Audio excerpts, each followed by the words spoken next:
Le Seigneur est vivant pour toujours, mais il détient aussi les clés de la mort et du séjour des morts. Cela nous montre que tout dans l'au-delà est dans les mains du Seigneur. La mort est associée au Hadès. Remarquons que le Hadès n'est pas l'enfer ou l'étang de feu. En hébreu, il est appelé le Sheol et en grec, Hadès. Il désigne le monde invisible. Dans Apocalypse 6.8, il est dit que le Hadès, le séjour des morts, accompagnait la mort. Dans Apocalypse 20.14, nous voyons que le Hadès et la mort sont jetés dans l'étang de feu. Dans 2 passages, la personnification du Hadès et de la mort semble évidente. Cela nous est confirmé par les passages suivants de l'écriture Hébreu 2.14 disant que le diable a le pouvoir de la mort et Matthieu 16.18 qui mentionne les portes ou la puissance du Hadès. Derrière la mort et le Hadès, le diable en personne en détient la puissance. Mais notre Seigneur est ressuscité d'entre les morts. La mort et le Hadès n'ont aucun pouvoir sur lui. Au contraire, il tient la clé des deux. Cela illustre de manière évidente que la mort et le Hadès ont usé de toute leur puissance contre notre Seigneur. Mais celui qui est le dernier les a cependant vaincus. Loué soit Dieu.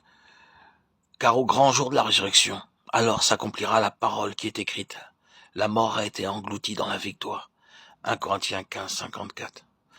En ce jour, tous ceux qui appartiennent au Seigneur s'écrieront avec fierté.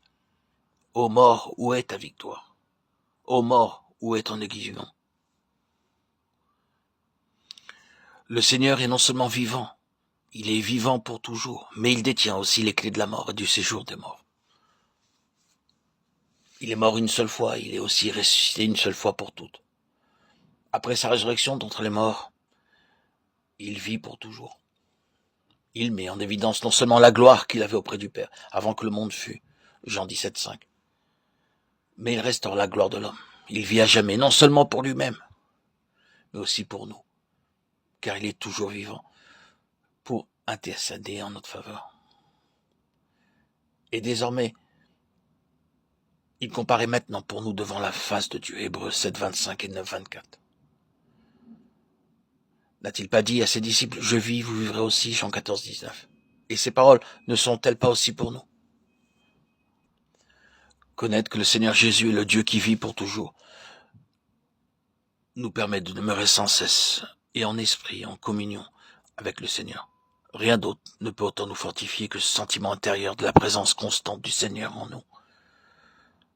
Ce n'est pas une chose du domaine émotionnel de notre imagination ou d'une élévation psychique.